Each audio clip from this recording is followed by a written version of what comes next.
नमस्कार, मैं एम के पांडे। हमारी धारणा पर आपका स्वागत है। इस वीडियो में हम आपको विश्वास और अविश्वास पर आधारित एक छोटी सी कहानी सुनाने जा रहे हैं। इस कहानी का शीर्षक होगा सबसे बड़ा विश्वास पात्र कौन। इस कहानी के 3 पात्र हैं। सेठ गिरधारी लाल, गिरधारी लाल की कंपनी में काम करने वाले कर्मचारी दीनानाथ, और एक तीसरा पात्र आएगा, एक तोता जिसका नाम हीरा है। दीनानाथ गांव का रहने वाला है। वह गांव से काफ़ी दूर शहर में आके सेठ गिरधारी लाल की फर्म में काम करता है।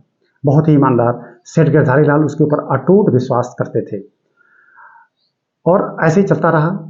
और 6-6 महीने पर, 1 साल में, 6 महीने पर में, 3 महीने में दीनानाथ घर भी आता जाता रहता था। उसका परिवार काफ़ी खुशहाल था। काफ़ी समय के बाद एक स्थिति ऐसी आई कि शहर में किसी महामारी का दौर आ गया। उस महामारी के दौरान शहर में लगभग शहर के सारे कारोबार लगभग ठप से हो गए। तो दीनानाथ की कंपनी भी लगभग बंद सी हो गई। 3-4 महीने तक कंपनी बंद रही। 1 महीने काम चल गया। सेठ गिरधारी लाल ने किसी तरह 1 महीने की सैलरी सारे कर्मचारियों को दी। दूसरे महीने की भी किसी तरह वो मैनेज कर पाए, लेकिन आगे वो आधी सैलरी देना शुरू किए और स्थिति ऐसी आ गई कि 6 महीने के बाद वो सैलरी देना बंद कर दिए। कंपनी लगभग 8 महीने तक बंद रही। अब 6 महीने के बाद दीनानाथ को घर जाने का समय आ गया था। घर जाना ही था। अब गांव में तो किसी को मालूम नहीं था कि शहर में क्या हुआ है, क्या स्थिति बनी है। जब ये घर जाता था तो सबके लिए, परिवार के सभी सदस्यों के लिए कुछ न कुछ लेके जाता था। दीनानाथ ईमानदार तो था ही, वह पशु पक्षियों से भी काफ़ी प्रेम रखता था। वो जहाँ रहता था उसके दरवाजे पर थोड़ी सी जगह थी। वह सुबह रोज चावल के दाने या कुछ और दाने डाल देता था। तमाम तरह की पक्षियाँ आती थीं, तमाम तरह के पशु आते थे, खाते थे। उसको बड़ा संतोष होता था। उसी में एक तोता भी आता था। तोता का नाम हीरा था। और संभवतः सारे पशु पक्षियों में तोता यानी हीरा दीनानाथ से काफ़ी लगाव रखता था। अगर किसी दिन तोता पहले आ गया, दाना नहीं रखा गया है, तो बोलने लगता था, घर के अंदर तक घुस जाता था। तो तोता एक तरफ से उसके लिए टाइम टेबल था और उसके लिए उसको देख के उसको रखना पड़ता था। कभी कभी तोता कहीं फंस गया तो थोड़ा लेट होता था और दाना खत्म हो गया तो चिल्लाने लगता था, फिर उसको अलग से रखा जाता था। अब एक दिन ऐसा आया जिस दिन वो बड़ा दुखी था, घर जाना था। 2 दिन के बाद उसको घर जाना था। वो दाना नहीं डाल पाया। तमाम पक्षियाँ आई, कलरव करती रहीं, तमाम पशु आए, बोलते रहे, ध्यान नहीं जा रहा है।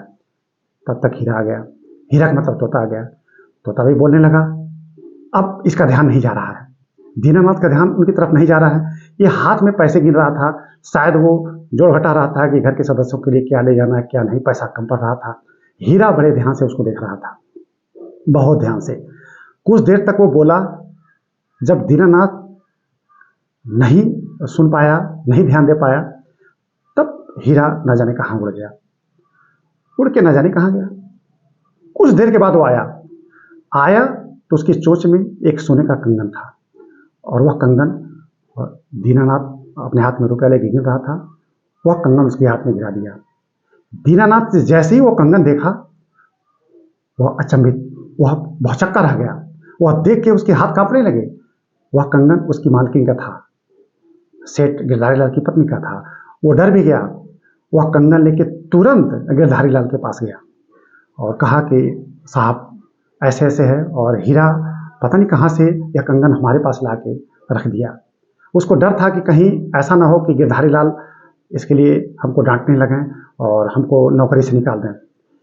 सेठ गिरधारी लाल तो दीनानाथ से काफ़ी प्रभावित थे ही, बहुत विश्वास करते थे।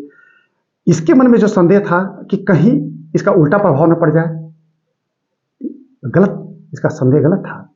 गिरधारी लाल ने जब देखा तो उनका दीनानाथ पे विश्वास और बढ़ गया। वो तोते को देखने लगे इधर उधर। तोता नहीं दिखाई दे रहा था। इसके बाद वो चिल्ला के अपनी पत्नी को बुलाने लगे। बुलाए, उनकी पत्नी आई। उन्होंने कहा, ये देखो कंगन तुम्हारा है।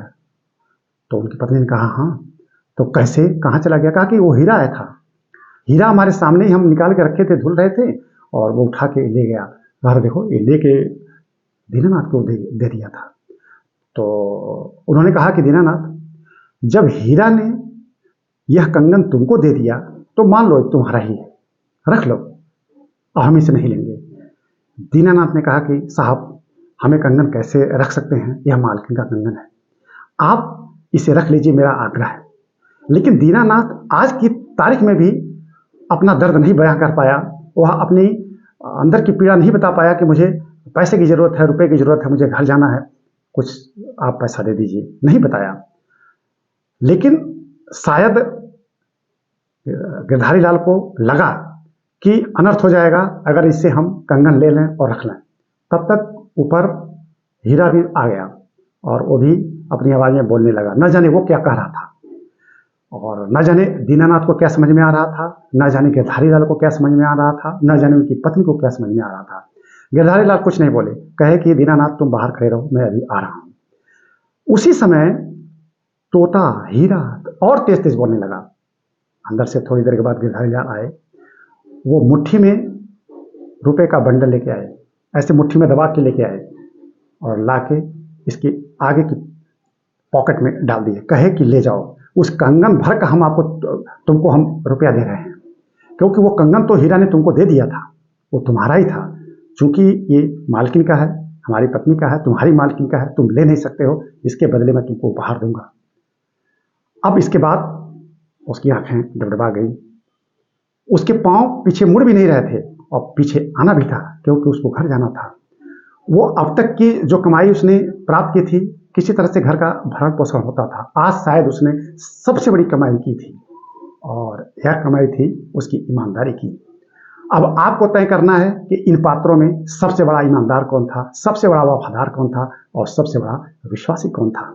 हमारे विश्वास और अविश्वास शीर्षक से संबंधित यह कहानी आपको कैसी लगी, हमें आप जरूर बताइएगा। धन्यवाद।